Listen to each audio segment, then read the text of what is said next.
जादुई झरना पार्ट 2 जंगल का रहस्य द्वार। पिछली बार चिंकी, राजा और टिम्मी ने एक जादुई झरने के पास एक चमकता हुआ पत्थर पाया था।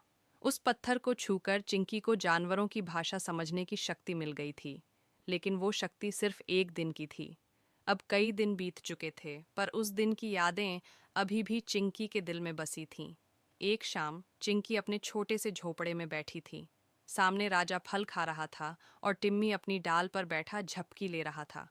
चिंकी पत्थर की एक तस्वीर को देख रही थी, जो उसने उस दिन की याद में बनाई थी।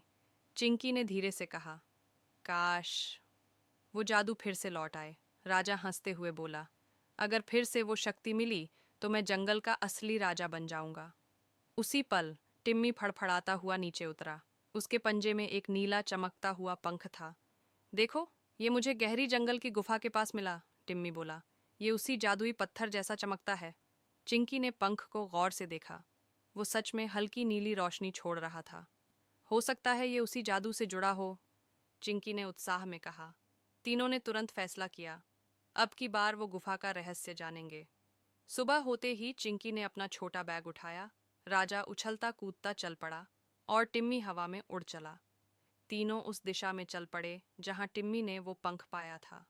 कई घंटों की यात्रा के बाद उन्हें एक पुरानी गुफा मिली। गुफा के अंदर अंधेरा था, पर भीतर से एक नीली हल्की रोशनी आ रही थी।